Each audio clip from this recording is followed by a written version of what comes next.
Hello everyone, welcome back to my YouTube channel. आज हम करेंगे टीएस ग्रेवाल क्लास 11th की अकाउंटेंसी का चैप्टर 6 जिसका नाम है accounting procedure rules of debit and credit का सोल्यूशन नंबर 7। क्वेश्चन नंबर 7 मैंने ऑलरेडी नोट कर रखा है। क्वेश्चन नंबर 7 हमें कह रहा है from the following transaction state the nature of account and state which account will be debit and which account credit. आपको कुछ ट्रांजैक्शन गिवन है, टोटल 7 ट्रांजैक्शन गिवन है। आपको 7 ट्रांजैक्शन को पढ़ के ये बताना है कि नेचर ऑफ अकाउंट्स क्या होगा और साथ ही ये भी बताना है कि कौन सा अकाउंट डेबिट होगा और कौन सा अकाउंट क्रेडिट होगा। चलिए सॉल्यूशन को शुरू करने से पहले एक बार बेसिक कंसेप्ट को समझ लेते हैं। देखिए, सबसे पहले आपको पता होना चाहिए अगर asset, expense, drawing, purchase, sales return और लॉसेस ये आपके इंक्रीज हो जाते हैं तो पर्टिकुलर चीज को आपको डेबिट करना है, और सेम इसी तरीके से अगर ये आपके डिक्रीज हो जाते हैं तो आपको क्रेडिट करना होता है। यहाँ पे दूसरी बात कही गई है liability, income, revenue, capital, sales, purchase, return, income और गेन ये इंक्रीज हो जाए क्रेडिट कर दीजिए, डिक्रीज हो जाए डेबिट कर दीजिए।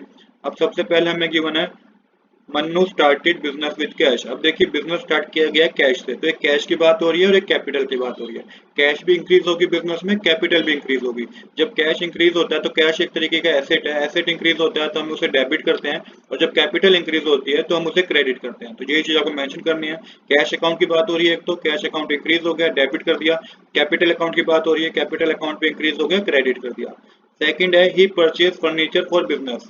अब परचेज किया गया है फर्नीचर बिजनेस के लिए। तो देखिए, यहाँ पे फर्नीचर एक तरीके से एसेट है, तो एसेट बिजनेस के पास इंक्रीज हो गए, एसेट इंक्रीज हो गए तो डेबिट करना है आपको। दूसरा, कैश दिया होगा बिजनेस ने, कैश बिजनेस के पास कम हो गया, कैश भी एसेट है तो एसेट बिजनेस के पास कम हो गए। जब एसेट कम होते हैं तो हम क्रेडिट करते हैं। तो यहाँ पे जो मेंशन करेंगे फर्नीचर अकाउंट की बात हो रही है तो फर्नीचर अकाउंट को डेबिट करना है, और कैश अकाउंट हमारे पास कम हो गया, कैश कम हो गया क्योंकि हमने फर्नीचर खरीद लिया, तो उसको आपको क्रेडिट करना है। सेम नेक्स्ट ट्रांजैक्शन है purchase goods on credit from Anshul. अब परचेज किया है बिजनेस ने, वो भी उधार पे परचेज किया है, मतलब कि क्रेडिटर से परचेज किया है। अब एक तो परचेज इंक्रीज हो गई, परचेज इंक्रीज हो गई तो हमें डेबिट करना है। दूसरा, क्रेडिटर की बात हो रही है, क्रेडिटर जब इंक्रीज होते हैं, हमारे क्रेडिटर इंक्रीज हो गए, तो क्रेडिटर जब इंक्रीज होते हैं तो हम क्या करते हैं, अब क्रेडिटर होते क्या है, लाइबिलिटी होती है, तो लाइबिलिटी इंक्रीज होगी तो आपको उसको क्रेडिट करना है। तो यहाँ पे यही मेंशन करा है परचेज अकाउंट जो होगा वो डेबिट करना है और क्रेडिट अकाउंट को आपको क्रेडिट करना है, क्रेडिटर अकाउंट को आपको क्रेडिट करना है। पे टू हिज क्रेडिटर अंशुल। अब हमने क्या करा कि क्रेडिटर जो थे हमारे उनको पेमेंट कर दी।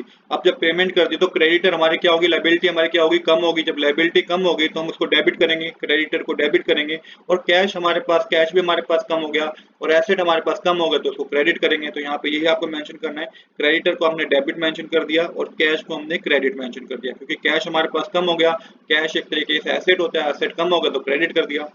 नेक्स्ट है paid salary to his clerk. अब सैलरी पे की गई है क्लर्क को, सैलरी एक तरीके से एक्सपेंस है, एक्सपेंस इंक्रीज हो गया तो उसे डेबिट करना है, और सैलरी कैश में पे करेंगे तो कैश में पे करा जब हमने तो एसेट कम हो गया तो उसको क्रेडिट कर देना है।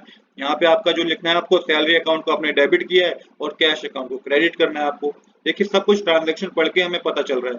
पेड रेंट, रेंट भी एक तरीके का एक्सपेंस होता है, एक्सपेंस इंक्रीज हो गया डेबिट कर दीजिए। कैश हमारे पास कम हो गया उसको आपको क्रेडिट करना होगा, तो ये मेंशन करा है, रेंट अकाउंट को आपको डेबिट मेंशन करना है और कैश अकाउंट को आपको क्रेडिट मेंशन करना है। अब रिसीव हुआ है इंटरेस्ट, अब इंटरेस्ट रिसीव हुआ है, इंटरेस्ट रिसीव हुआ तो कैश हमारा क्या हो गया, इंटरेस्ट हमें रिसीव हुआ तो कैश हमारा इंक्रीज हो गया तो उसको डेबिट कर दीजिए। और इंटरेस्ट अकाउंट एक तरीके से रिवेन्यू है, इंटरेस्ट हुआ है हमें, इंटरेस्ट मिला है हमें, ये भी हमारी इनकम इंक्रीज हो गई तो आपको इसको क्रेडिट करना है। तो इस तरीके से आपको क्वेश्चन नंबर 7 को करना था। आज के लिए इतना ही। I hope you like this video. If you like this video please do subscribe this channel. Thanks for watching.